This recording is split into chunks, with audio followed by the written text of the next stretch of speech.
Last night's edition of WWE NXT 2.0 was all about opportunity. Young talent wanted to prove themselves against the established champions. Mandy Rose, Gigi Dolan, and Jacy Jayne have dominated NXT throughout 2022. But Roxanne Perez has an advantage over the group that no one has had before. She has a guaranteed title shot, and she has friends in Cora Jade and Indy Hartwell who are ready to help her dethrone Toxic Attraction. The Creed brothers have promised to be fighting champions, and their first challengers were Idris Anafi and Malik Blade. Braun Breaker, meanwhile, continues to look for his next rival. Zion Quinn looked to prove Wes Lee's win over him was a fluke in a rematch, while the Dyad and Giovanni Vinci made their NXT 2.0 debuts. NXT 2.0 needs to continue building a foundation for the future. And nights like last night help to create that focus. Hello, friends, and welcome to another edition of Wednesday Night Madness. I am Anthony Florio, sitting in tonight for good old MF Michael Fletcher. Work commitments beyond his control. Joined by the Phenom Michael Bullock, and let's dive right on in. Of course, last night it was NXT 2.0, as always, from the Capitol Wrestling Center, the WWE Performance Center in Orlando, Florida, on the USA Network. And we started it off in a big way with an NXT Tag Team Championship matchup. The champions, the Creed brothers, Brutus and Julius, defending the titles against Idris Anafi and Malik Blade. Winners of the match in 13 minutes and 57 seconds. And still, the NXT Tag Team Champions, the Creed brothers. I could go as far as to call this the fight of the night, because this was a great opener, particularly important with the titles on the line. Blade and Anafi showed off their athleticism and got some near falls, even if it was never believable that they would win. Sometimes it is fine to just have a match that builds up the legacy of the champions. The Creed brothers will work with many great wrestlers along the way, and this was just the first step. 3.5 stars, teetering on 3 3/4. I could easily call this the fight of the night. Definitely make an argument for it. So, not much more to say. Michael Bullock, I mean, what a great way to start off last night's NXT 2.0 with a title match. How about that? Yeah, I mean, starting off the this edition of NXT 2.0 with a tag team title match, I'm definitely up for it. Yeah, this was a good way to start off this edition of NXT 2.0. So 3.5 stars. I'm with you on this one. And yeah, the Creed brothers definitely are out to prove why they are fighting champions, and this was definitely a good first start for the Creed brothers. So nothing more to say. Let's move on, Florio. All right. And of course, what's NXT 2.0 without cutouts? Because we know it's just like Monday Night Raw. There's going to be some cutouts here. We had Tiffany Stratton one-on-one with Fallon Henley. Fallon Henley wins the match, 3 minutes and 10 seconds. Now, as you know, I do have a tendency to be a heel commentator at times, and I easily would have called an atrocity on this, because Wendy Chu technically won that match, not Fallon Henley, because she's the one who, distracted Tiffany Stratton. I mean, you could easily make an argument that what Wendy Chu did should have been a disqualification, because the referee was right there. He saw it, but apparently it wasn't enough to warrant it, I guess. But anyways, all right. The Buff. I don't know about you, Florio. I thought Fallon Henley won it fair and square. Yeah, but Wendy Chu had this this little confetti cannon, this little mini confetti cannon thing, and it blasted Tiffany Stratton in the face with it. I mean, that should have kind of been grounds for a DQ, don't you think? Yeah, but remember the old saying: if the referee doesn't see it, he can't call it. Well, I thought the ref was right there. But anywho, I can only give this 1, maybe 1.5 for the effort. I mean, the Buff Barbie has now found a solid base for her performances. She's not going to blow anyone away, but she is no longer awkward or dangerous to work with. Fallon Henley and Tiffany Stratton did what they could with the time. Unfortunately, once again, as always, NXT 2.0 matches get about 3 minutes each. This was barely allowed to get going before a lame finish that should not have been allowed by the referee. On top of that, WWE's 50-50 booking takes away from Stratton without helping Fallon Henley. So this was one. I'm actually gonna bump it down to 1 star because of the shenanigans there. I was gonna give it 1.5, but I'm dropping it to 1 because of the shenanigans, offbeat shenanigans, mind you. So then we had Wes Lee one-on-one with Zion Quinn, or as MF calls him, Exxon Quinn, as you know, but it's Zion Quinn, and Wes Lee wins the match in 2 minutes and 50 seconds. As good as Wes Lee is, this felt like a slap in the face for Zion Quinn. He has been nearly unstoppable in NXT, but he got squashed in less than 3 minutes. These two can have a great match together, but the company has refused to give fans that performance. At the very least, it seems Wes Lee could be starting to find his way as a singles star. If he starts picking up steam, he could be an interesting opponent down the road for the new North American champion, Carmelo Hayes. So we'll look into that. Then we had Joe Gacy's buddies, the Dyad, the Druids. They went up against Javier Bernal and Dante Chen. The Dyad win 3 minutes and 56 seconds. Yeah, okay. Another fight here. The last match, that was probably about 1.5. This one was, I could probably call this a dud. I mean, it takes some experienced talent to be able to work in red cloaks with faces obscured. This was not great, but it was better than it could have been. For the sake of both men, it would be a good idea to reveal them sooner rather than later. Mysteries can make for exciting television, but the longer NXT waits, the more obvious it'll be. Avoiding speculation, there are only a few people who could be Gacy's goons. So, not much to say on that. And then we had an in-ring segment with the D'Angelo family and Legado del Fantasma. And Tony D'Angelo made the challenge. He challenged Carmelo Hayes for the North American Championship. He wants a North American title match. And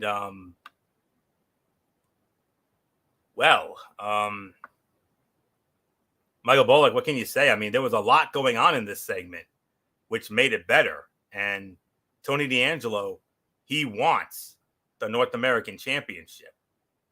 So, yeah, like you said, yeah, I mean, he definitely wants a shot at the at that North American Championship. So, I think he should get that opportunity, as far as I'm concerned. Even though right now it looks like they're leaning more towards maybe Solo Sikoa getting an opportunity, but you never know. I think Tony D'Angelo would make for a fitting challenger for Carmelo Hayes. So, yeah, and so there's really nothing more for me to add to this, Florio.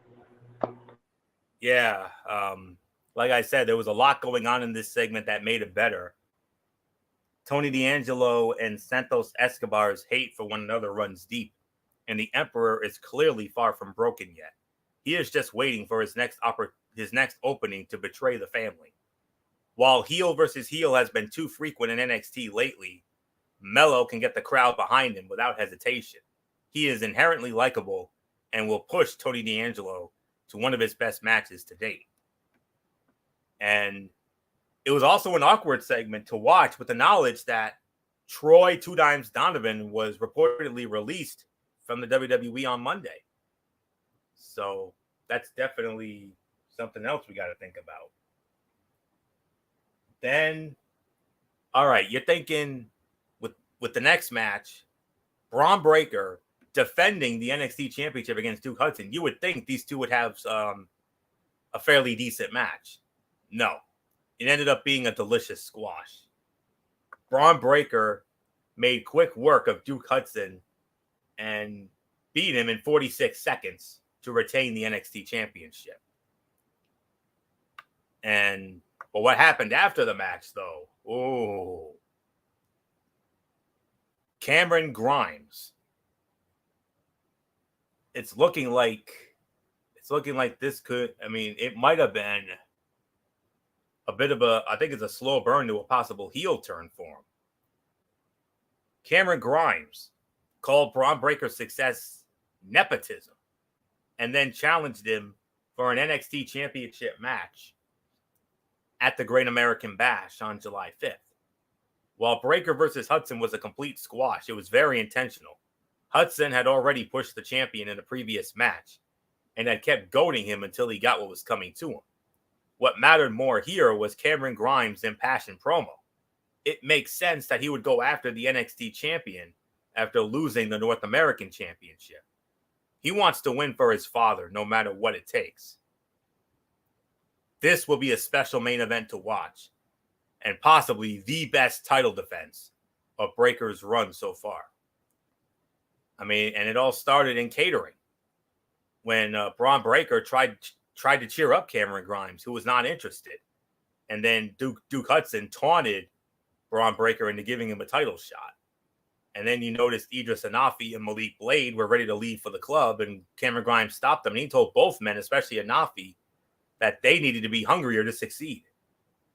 So I don't know what else there is to say. So obviously the match was a dud. It was a delicious squash, obviously. But Michael Bullock, what happened after the match?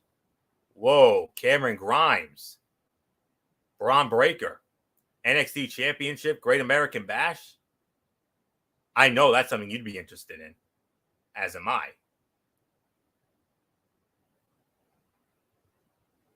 Bullock, do you have a quick thought on that?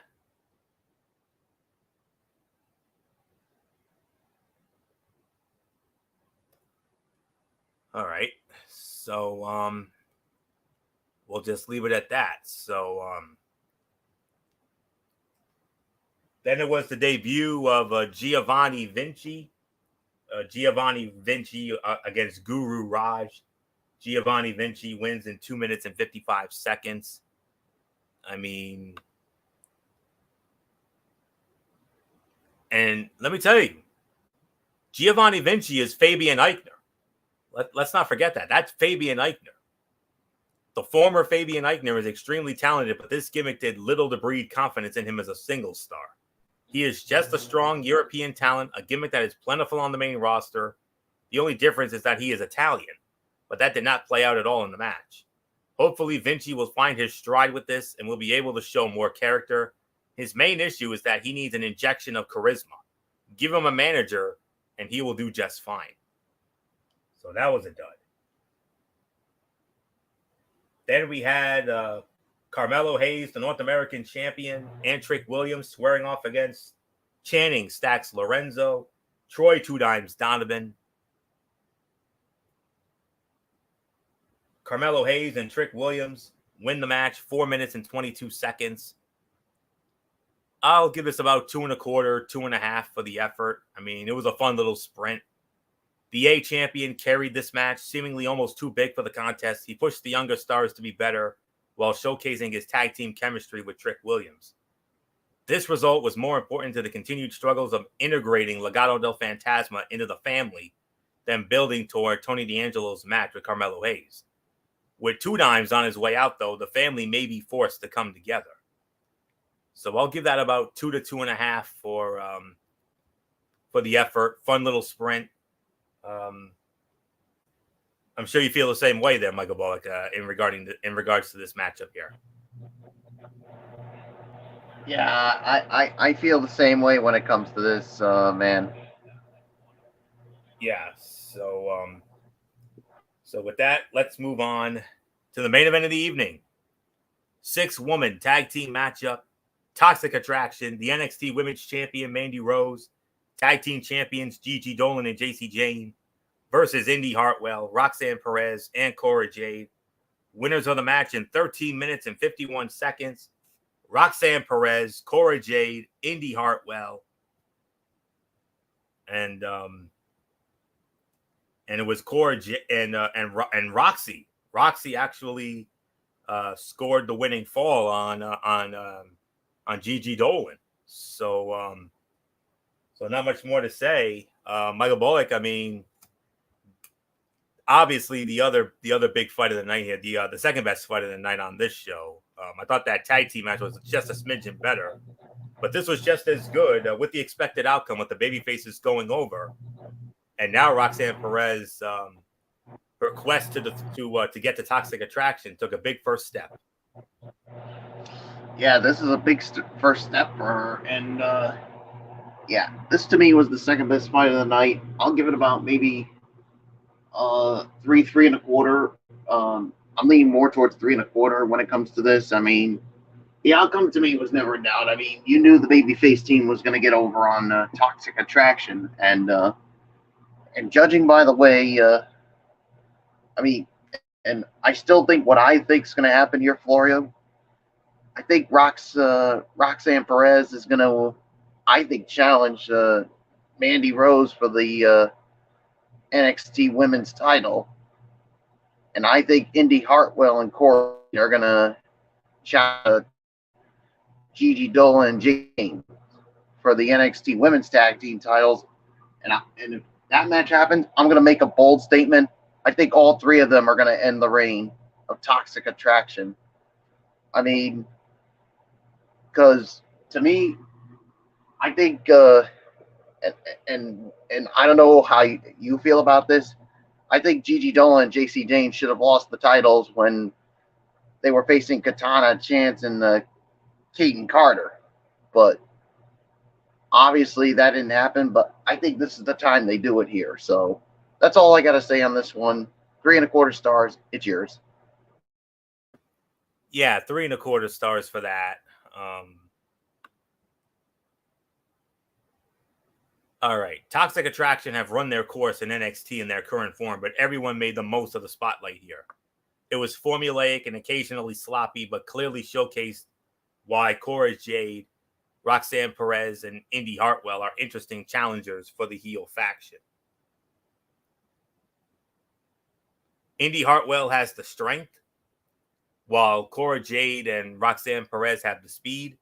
While Indy Wrestling may have lost her first shot at Mandy Rose, finding her confidence could be enough to sell her opportunity to legitimately defeat the NXT Women's Champion in a rematch. At the moment, I believe Cora Jade and Roxanne Perez are teasing cashing in for the NXT Women's Tag Team Championships. And this would be a smart spot for them in the gold, but they still need time to find their in-ring synergy. So 3.25 stars for this. And as far as the overall thoughts go, mixed bag NXT this week. I mean, the best parts were the vignettes and some in-ring action. They've also tried some experimental things that were hit and miss. By the way, we never got an update on what Apollo Crews did to that guy at the restaurant. Crews may have kayfabe killed a random Joe Schmo, but some things that missed the mark were Giovanni Vinci's presentation, Tony D'Angelo's meandering promo, and the two druids wrestling in bathrobes. Crews possibly killing a man in the diner was actually only an unintentional humor. And, you know, whatevs. But anyways, average and mediocre show, to say the very least. And, I mean, I don't really know what else there is to say on that. So, only 2 good matches, a couple good segments here and there. Yeah, this was not a good show. This was a vintage NXT show, NXT 2.0 show. And NXT 2.0 ranks up there as possibly the worst out of all the weekly episodic wrestling shows on TV every week. The best one we're going to get into in just a little bit. That's AEW Dynamite. They have the best weekly episodic show every week. But this one was definitely the worst. I mean, you thought Raw was bad Monday night? This was just as bad, if not worse, if I'm going to be honest with you. I could probably give this somewhere in excess of maybe 2.5 to 3 out of 10. That's how bad this show was. Because the tag team title match was great. Main event was solid. You had a fun little sprint.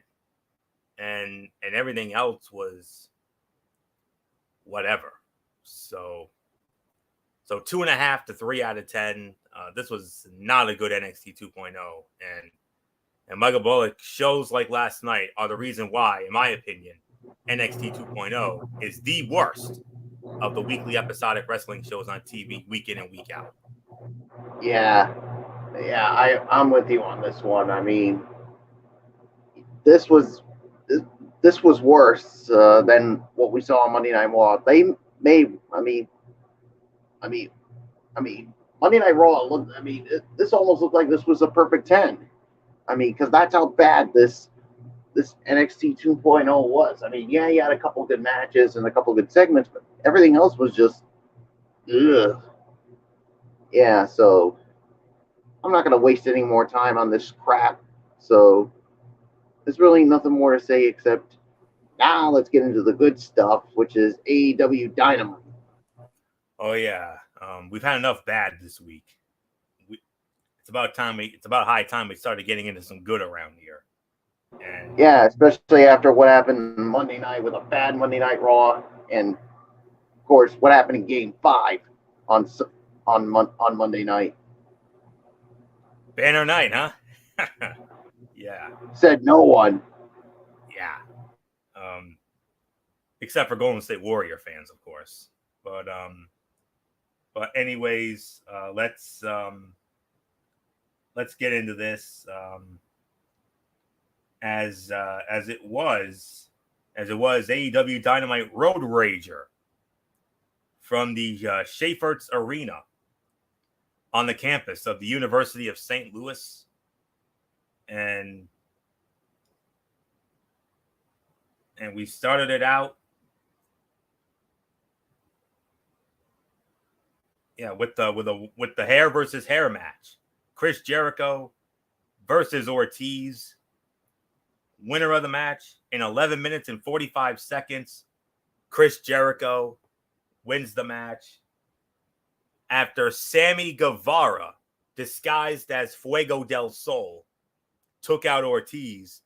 And now Sammy Guevara and Ty Conti are now the newest members of the Jericho Appreciation Society. Sammy Guevara has reunited with Chris Jericho and Jake Hager, along with Matt Menard, Angelo Parker, and Daniel Garcia. So, oh boy, you just made that faction even more deadly. But this episode was packed to the brim with exciting matches, a couple of which had some major stipulations. Jungle Boy and Luchasaurus put the tag titles on the line against the Young Bucks, but not in just a normal match. They fought with ladders and the belts hanging up high above the ring. Another bout that would change the loser forever saw Chris Jericho and Ortiz fight in a hair versus hair match. On top of all that, the All-Atlantic Championship tournament continued with Miro taking on Ethan Page. And now we're going to get into Dynamite now. And like I said, Chris Jericho knocked off Ortiz in 11 minutes and 45 seconds. Sammy Guevara, disguised as Fuego del Sol, takes out Ortiz. And Sammy Guevara and Ty Conti, like I said, are now the newest members of the Jericho Appreciation Society. So I'll say it like this. This was one of the fights of the night. It wasn't the fight of the night. It was one of the fights of the night. I'm going to give this 3 to 3.25 for the effort, although I think I'm going to bump it down to 3 because of the chicanery at the end. The match was chaotic, somewhat violent without being bloody, featured some fun moments, and even allowed William Regal to sit in on commentary, despite only having a loose connection to the men in the ring. This bout will not be everybody's cup of tea, but there is a good chance a lot of fans enjoyed this one. It was fun in the way you expect professional wrestling to be. Santana and Wheeler Yuta ran down to take out the rest of Jericho Appreciation Society. Then the most surprising part happened. Fuego del Sol appeared out of nowhere and hit Ortiz with a bat to allow Jericho to steal the win. He then revealed himself to actually be Sammy Guevara in disguise. And Ortiz grabbed the clippers and cut his own hair as he repeatedly said blood and guts into the microphone. Good way to get the show off to a hot start. Everybody in the crowd seemed to be fired up after this. So there's nothing really much more to say here. It was technically a 3.25 to 3.5 star match, but I'm going to bump it down to 3 to 3.25 because of the chicanery at the end there. But nonetheless, Michael Bullock, I mean, as if this didn't make Blood and Guts any more exciting. I mean, Jericho Appreciation Society steals another one, and Sammy Guevara reunited with Chris Jericho. He and Ty Conti are now the newest members of the JAS. Yeah, and you're really making this this faction look even more dangerous than ever, especially now that Sammy Guevara is reunited with Chris Jericho. Him and Ty Conti are now part of the group. So, yeah, 3.25. I would give it 3.5, but because of the chicanery, that's why you got to give it that. But yeah, I mean, yeah, Ortiz cutting his own hair, basically saying blood and guts. I mean, you know it's going to lead to a blood and guts match with the Jericho Appreciation Society and, of course, the Blackpool Combat Club and Santana, Ortiz, and Eddie Kingston. So we'll just have to wait and see on that. So and Florio, I mean, could you imagine how Fuego del Sol must feel with Sammy Guevara pulling that stunt like that? And who was the one that signed Fuego del Sol?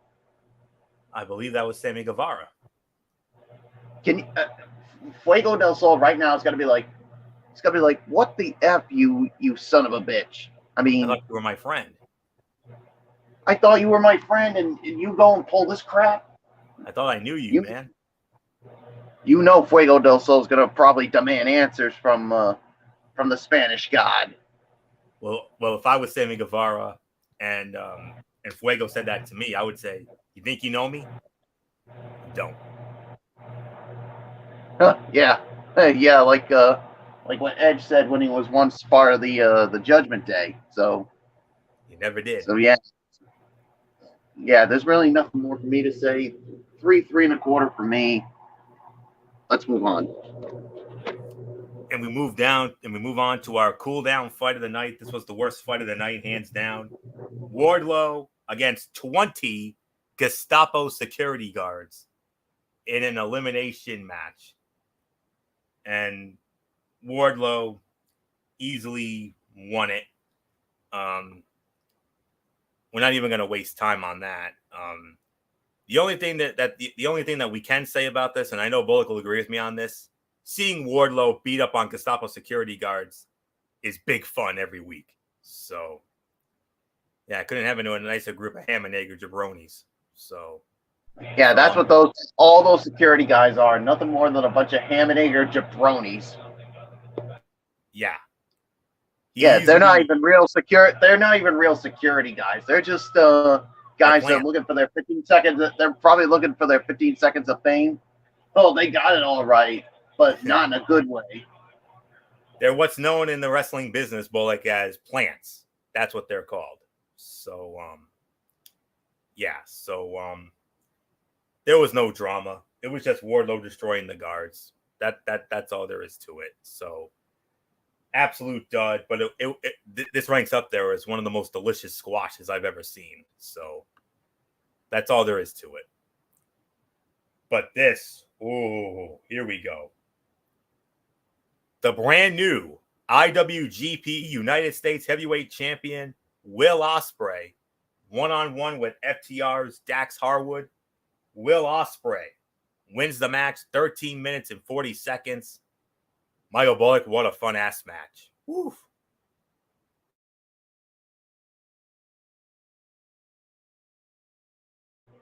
Yeah, what a fun match this was. Oh, we lost Bullock for a moment. So I'm sure we'll get him back momentarily. But Will Ospreay is the brand new IWGP United States Heavyweight Champion. He won the title last weekend as part of the New Japan Dominion. All right, Michael Bullock's back in. We lost him for a moment, but Bullock's back in. So I hit the wrong button and it kicked me out of here. So yep. So Will Ospreay won the match, 13 minutes and 40 seconds. Yeah, what a match this was.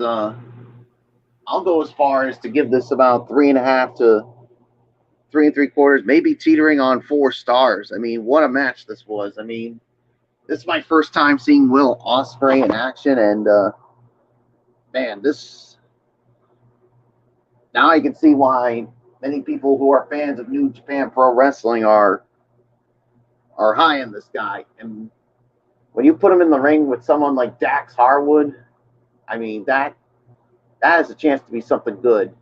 And boy, howdy, these two delivered. You know what?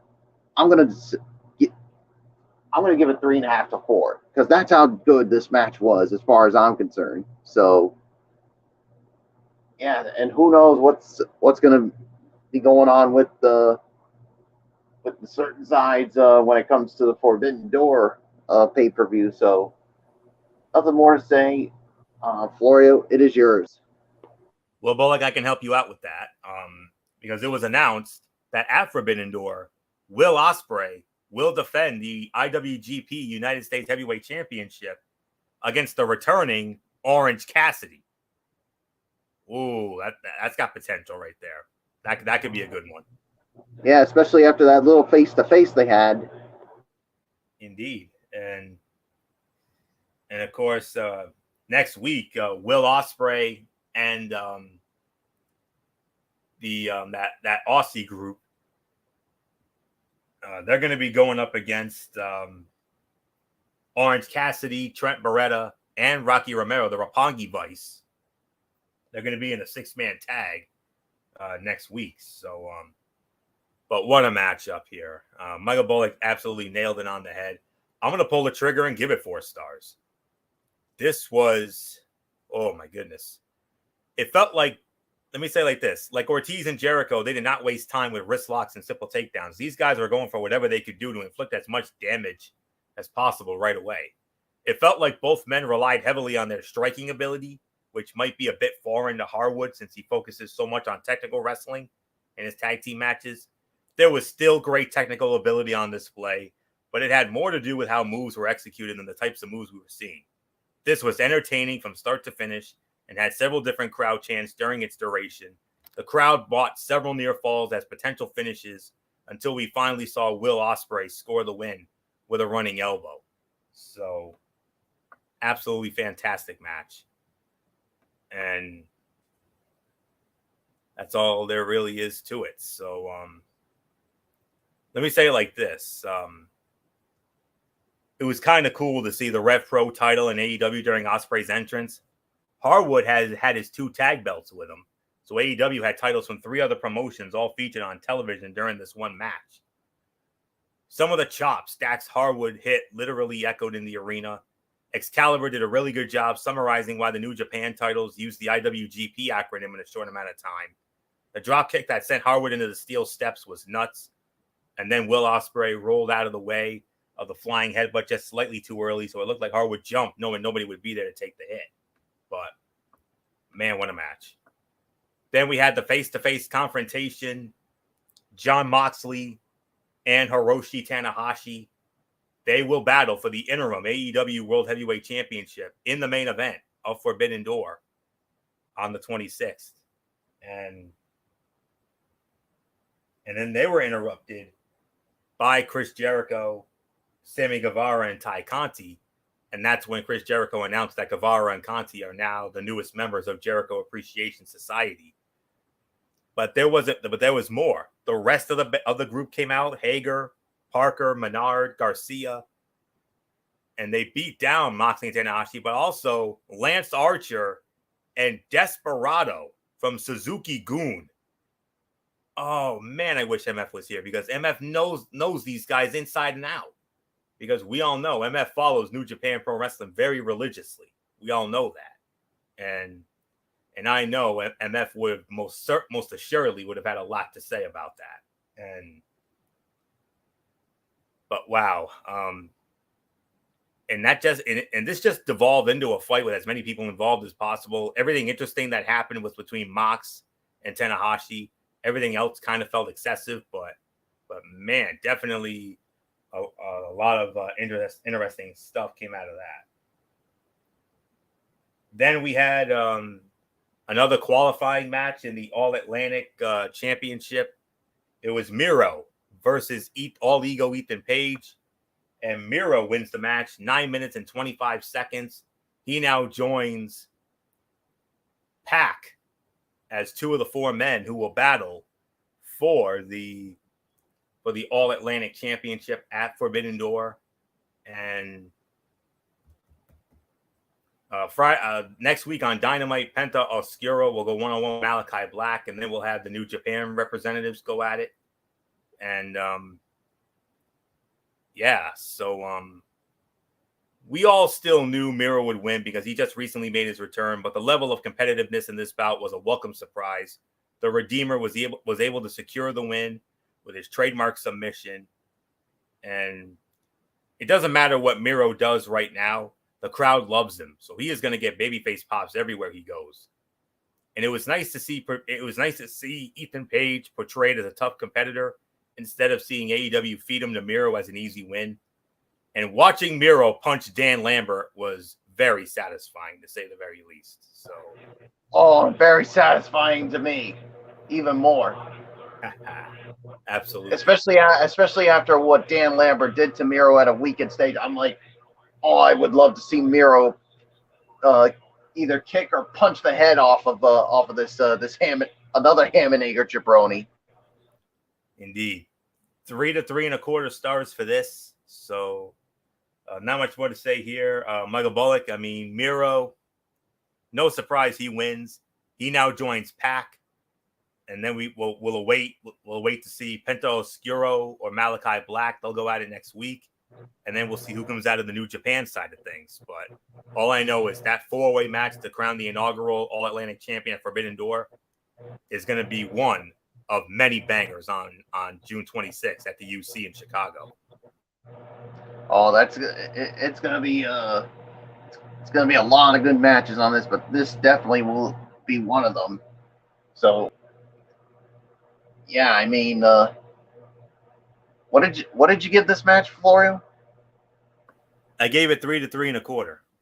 Yeah, 3.25. I mean, it was good to see Miro get a little bit of competition because whenever somebody faces Miro squashes them. But Ethan Page definitely gave Miro all he could handle. But even with that, a little help from that, as our Twisted Angel D.D. Woodson would say, that little idiot known as Dan Lambert.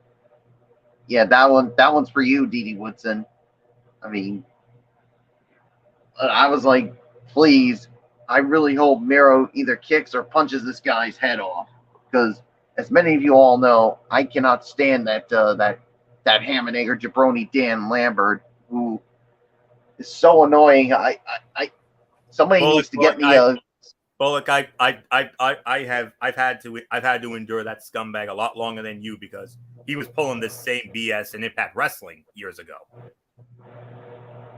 I feel bad for you, Florio, that you had to deal with him much longer than I have. I mean, and Bobby Lashley had to deal with it too because he was a part of that group with Dan Lambert and Impact years ago. And I'm sure Bobby Lashley right now is probably like, thank goodness I went back to WWE so I can no longer have to deal with this punk ass moron. So, but anywho, getting back to this, yeah, now Miro's gonna have to face Pac, and then of course we'll see what happens with Penta Oscuro and Malachi Black and whoever comes out of the New Japan Pro Wrestling side. So, nothing more to say. It's yours, Florio. Well, I definitely have something that'll make you feel better here, Bullock. Well, first off, Florio, some breaking news. Game 1 of the Stanley Cup Finals is going to overtime. Yes. Tampa Bay Lightning, Colorado Avalanche, game tied at 3. Tampa Bay storming back from a 3-1 deficit to force overtime. And I know that's one of the reasons why good old MF Michael Fletcher is not here, because I know he's covering this game very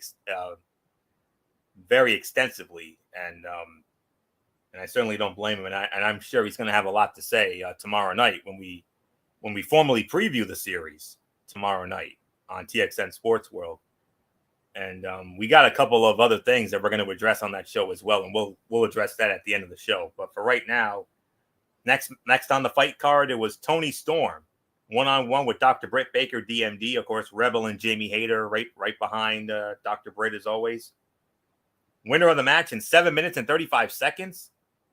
Whoa, Toni Storm. Toni Storm picks up the biggest win of her AEW career, defeating the former AEW Women's World Champion, Dr. Britt Baker, and Michael Bullock. On top of that, Toni Storm has just earned the biggest match of her entire career at Forbidden Door. She is going to challenge Thunder Rosa for the AEW Women's World Championship, and it's about damn time she got a match of this magnitude. Yeah, all I can say is, Florio, I am so freaking happy for Toni Storm that she's going to get this opportunity of a lifetime. I mean, since joining AEW, because, I mean, we all know, Florio, that in WWE, I mean, I thought at least she would have had at least one run with, at the time, the SmackDown Women's title, but obviously they fed her to, who else? The Queen, Charlotte Flair. So as soon as that happened, I'm like, there's no way she's never going to get another title shot of any kind. And, of course, eventually she did get released, but this is a big chance for her. It's not going to be an easy task against Thunder Rosa. So will it happen? We'll have to wait and see. But 2.5 stars is my rating for this match, so nothing more for me to add. I mean, Florio, this is definitely the biggest win for Toni Storm since joining AEW, but it could lead to something bigger at Forbidden Door. It could. I would love to see it, but I just don't think it's going to be, though. I got this feeling that Rosa's going to go over. But even though part of me wants to see it happen, because, I mean, so do I. Especially the way WWE criminally underused her. Oh, big time. I mean, yes, she did win. She won the 2018 Mae Young Classic and had a run with the NXT UK Women's Championship. That's fine and dandy, but unfortunately, she didn't get the big prize. She should have earlier this year when she challenged for the SmackDown Women's Championship against the Queen Charlotte Flair, but unfortunately, that did not happen. I think it was late last year or early this year that went down, but anyways, 2.5, 2 3/4 for me. This match had good energy, good callbacks to their previous match, which was in the Owen Hart tournament, and a nice tease at the end between Toni Storm and Thunder Rosa. And I mean, what else is there to say? I mean, Michael Bullock hit it right on the head. Toni Storm was criminally underutilized in WWE, especially on the main roster. I mean, we were hoping she would have gotten at least one title run, but unfortunately that did not happen. And they damn near buried her, and she was smart to get the hell out of there and go to AEW, because AEW is making her the star that she should have been in WWE, just like they've done with Ruby Soho. And now Toni Storm has been rewarded for having to deal with all that BS in WWE, because now Toni Storm is about to embark on the biggest match of her entire wrestling career when she challenges Thunder Rosa for the AEW Women's World Championship as part of Forbidden Door. And there's one thing I want to get off my chest, Florio, before we move on. I mean, sure. All these people are complaining about, oh, why are they bringing all these ex-WWE stars to AEW? It's too much of them. But here's the thing, to all you people who are haters of this move, they were criminally underused in WWE, for goodness sakes. I mean, who was Ruby Soho before she came to AEW? No one. I mean, yeah, she had some moments, but most of the time she was criminally underused. And I know how much that upset you, Florio, because knowing how much you really liked her. Absolutely. And Tony Storm, I mean, a great talent, and another one who was criminally underused in WWE. And so, to all those people who say that this is the wrong move that Tony Khan is doing, you know what? You bunch of d bags, get a freaking life, move on. Yeah. Yeah. You know what you can do with all. They know what they can do with all that. So with all that, let's continue on here. Then we had an in-ring segment. Hangman Adam Page came out, and he recalled, he wanted Kazuchika Okada for the IWGP Heavyweight Championship. Unfortunately, funny thing happened this past Saturday night, or this past weekend, as part of the New Japan Dominion show. Kazuchika Okada lost the IWGP Heavyweight Championship to the Switchblade Jay White. And good old MF Michael Fletcher must have been going off Cerebral Viper style, because we all know MF cannot stand Jay White. We all know how MF feels about Jay White. And I know if he was here right now, MF would have been losing his damn mind, and rightfully so. But and then Adam Cole, I'm sure he would love to see somebody kick Jay White's ass. Yep, and Adam Cole came out and said, "Hangman, you're not getting a title shot." And then the champion did show up. Jay White did show up tonight, and he says, "Hangman, you're not challenging me." And he says, "Adam Cole, you're not challenging me either." So apparently, we are going to have an IWGP Heavyweight Championship match at Forbidden Door. The question is, who's going to be challenging Jay White? That's the $1 million question. Yeah, because if it's not Adam Hangman Page or Adam Cole, then who? And I mean, and the only person that would know is Jay White, and he ain't gonna say anything to anybody. And Adam Cole, being the heel that he is, he might have been. He was talking about, Okada's not going to be at Forbidden Door. So what happens here? Is there a chance we end up getting a 3-way match? Could Tony Khan or whoever possibly overrule the Switchblade, and Switchblade has to defend against both Adam Page and Adam Cole? And if Okada does show up, does Okada get added and they make it a 4-way? Ooh, that's what I was going to say for you. That's what I was going to say. I mean, what if it's a fatal 4-way and Okada does show up? If Okada shows up and it's a 4-way with those 4, you damn near have a show stealer. You got a 5-star waiting to happen because of the body of work of those 4 guys. Oh yeah, especially Okada.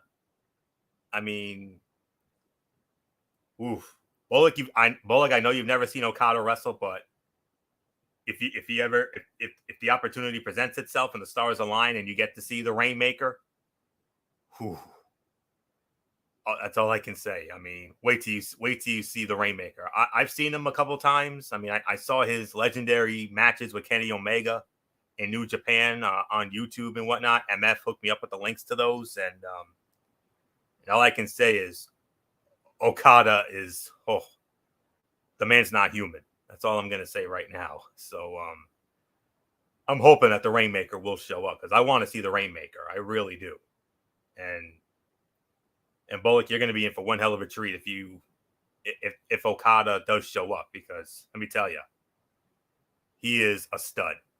That's all there is to it. So, but it's very interesting to think about. So, that's really, really all there is to say on that. And now we get to the main event of the evening. Originally, this was supposed to be a 3-team ladder match for the AEW World Tag Team titles. It was supposed to be Jurassic Express, Jungle Boy, and Luchasaurus, the reigning champions, defending against the Young Bucks. And it was also supposed to be against the Hardys. But of course, unfortunately, we know what happened to Jeff Hardy this past Monday when he got arrested again. And of course, he's out of jail now. And He's now been suspended indefinitely without pay by Tony Khan. Tony Khan easily could have fired him, but he's willing to give him another chance, provided that, Jeff Hardy goes to some sort of rehab program or something like that. So, we're going to have to wait and see what happens. But now that match went from a 3-way to a tag team. Jurassic Express versus the Young Bucks, ladder match for the AEW World Tag Team Championships. Winners of the match, 14 minutes and 50 seconds, and new AEW World Tag Team Champions, Matt and Nick Jackson, the Young Bucks. They regained the titles. They are now the first ever 2-time AEW World Tag Team Champions. They win the titles in 14 minutes and 50 seconds. Wow. 4.25 to 4.5. You could easily call this the fight. You could definitely call this the fight of the night. Although you could easily make an argument for Will Ospreay and Dax Harwood. But now I'm going to say it like this. Was this the best ladder match ever? Not even close. But that is such a high bar to meet. Not everything can be expected to be the best thing we have ever seen. But this was a great main event that clearly had the crowd on the edge of its collective seat. Jungle Boy was favoring his leg after the match, and as Christian appeared to be helping him, he suddenly grabbed the young star and hit the kill switch to officially turn on Jurassic Express, and he took 2 chairs, concerto to Jungle Boy, and the mentor and good guy we have seen for months is gone. Captain Charisma is back, and as far as the ladder match goes, this was the crazy ladder match one would expect from these teams. I know a lot of people will be watching it again just to see what we missed, but they finally pulled the trigger on the Christian turn. A case can be made for letting the tag title change breathe and saving the turn for next week, but that's obviously not Tony Khan's booking style. And I'm surprised they didn't have Christian cost this team the titles, but maybe they have another direction in mind. But unbelievable match, 4.25, teetering on 4.5, fight of the night. Although, like I said, you could most certainly make an argument for Will Ospreay and Dax Harwood because their match was just as great. So, not much more to say. Michael Bullock, 2 developments. Young Bucks, the first ever 2-time AEW Tag Team Champions. And after several weeks of teases, Christian finally pulled the heel turn. Yeah, we knew that. Yeah, first off, 4.25 to 4.5, fight of the night. This was a crazy ladder match. The Young Bucks become the first ever 2-time AEW World Tag Team Champions. And just after the match, it looked like Christian was going to help Jungle Boy to the back, but they finally pulled the trigger. Christian is now a heel. He is back to being the Captain Charisma that we've seen for a long time. And the thing is, Florio, he even did it like right in front of Jungle Boy's sister and mother. Boy, you can't get any more cruel than that. Before we move on, I have some breaking news. The Colorado Avalanche have won Game 1 of the Stanley Cup Final. They score in sudden death overtime. The Colorado Avalanche win Game 1 4-3 in overtime. Just 1 minute and 23 seconds into overtime. Burakovsky with the winner for the Avs. Whew. Man, what a Game 1 that was. So what a series that's going to be. Getting back to this, Christian couldn't be more harsh. To do it in front of Jungle Boy's sister and mother, and according to the Dirt Sheet Radio Twitter account, it said here for you on the Fight TV feed, Christian and Jungle Boy's family cursed each other out after the show went off the air. Jungle Boy's sister and mother flipped off Christian, and he tells them they raised a piece of shit for her son. Ooh. If that's not throwing shade, I don't know what is. And I think this is going to lead to Jungle Boy going up against Christian somewhere down the road. So nothing more to say. And as far as my overall take on on this this edition of AEW Rampage Road Rager, I think this was a really good show here. I'll give this about maybe 8 to 8.5. I mean, you only had one bad thing, but everything else was just solid to good to great. So 8.5. Florio, it's yours. Yeah. I think 8.5 may be a bit of a reach, but I think eight. No, 8.5 is about right. I think that's right. So overall, this show was loaded with great in-ring action. The only criticism is they crammed too many things in as usual, but it was still a really enjoyable show. The hype for Forbidden Door is suffering the most from all of the chaos, but I mean, the ladder match was amazing. That was the fight of the night. Very close second, Will Ospreay and Dax Harwood. You had some other solid matches here. You only had one real bad match, which was the Wardlow thing and everything else. And you had a couple of other newsworthy segments here. But man, another great edition of AEW Dynamite. 8 out of 10. You can make an argument for 8.5, but that might be a somewhat of a reach. But I think 8 is definitely the appropriate rating for this Dynamite show here tonight. So, all right. So with that being said, that will put the bow on this this edition of Wednesday Night Madness. We want to thank you all so very much for tuning in. We'll be back with you tomorrow night, 10:30, right here on the Tone 25 for another edition of TXN Sports World. We got the docket right here. Here's the final docket for the show tomorrow night.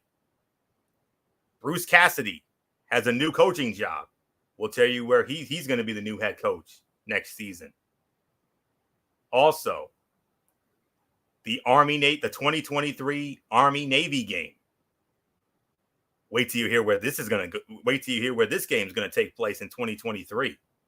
Spoiler alert, Michael Bullock is very excited, but then again, I think a lot of us are very excited about it. And then in our double main event, we will preview we will have our formal preview of the Stanley Cup final with the Tampa Bay Lightning and the Colorado Avalanche. And then in the main event, time permitting, we will have bonus commentary, Game 6 of the NBA Finals, the Golden State Warriors, Michael Bullock's Boston Celtics, TD Garden in Boston. And then we will close it out with the Celtics chat. If the Celtics lose, it'll be the final Celtics chat. It'll be the season finale. But if the Celtics win, then we'll be setting up for a very special edition of the Celtics chat and TXN Sports World on Sunday night. But for right now, that's tomorrow night. And then Friday night, over on MF's channel, Brace Fan 95, 11 p.m., we got AEW. We got the Cerebral Smack Talk, Friday Night SmackDown. Of course, you already know the big match. Roman Reigns versus Riddle for the undisputed Universal Championship. And then, of course, AEW Rampage. We'll get into that as well. And I think MF might have a Mikey's Mindset. I'm sure MF's going to give us the results of the New Japan Dominion event. I'm sure he's going to want to get into that. Maybe some other things. I don't know. That'll be on Friday. And like I said, keyword is if. If the Celtics win tomorrow and force a winner-take-all Game 7 in the NBA Finals, then Sunday night, we're going to have a very special edition of TXN Sports World and the Celtics chat, as we're going to have bonus commentary. I was thinking maybe we do bonus commentary for the fourth quarter of that game if it happens. And then we'll do the Celtics chat and then we'll go from there. And then, of course, Monday we got Ridiculously Raw with Monday Night Raw, our Monday Night Raw review. And, of course, my very special Tony's Take is I will give you my exclusive recap of the Impact Wrestling Slammiversary pay-per-view. I'll get into that on Monday night, and that's it. So until tomorrow night for TXN Sports World, Anthony Florio here for the Phenom Michael Bullock, and in spirit, good old MF Michael Fletcher, and of course the First Lady Dee Dee Woodson. You know the routine, everybody. Thumbs up. Talk to you later. Yeah, throw it up Fortune 4 style. Bye for now, my friends. God bless. Be good to each other. Have a blessed Thursday. And until tomorrow night for TXN Sports World, you've been watching Wednesday Night Madness right here on the Zone 25 on YouTube and StreamYard.com. And remember, beyond anything else, wrestling is indeed actually real. For everybody who's been a part of this one, for now, Anthony Florio, so long. Bye, everybody. Bye.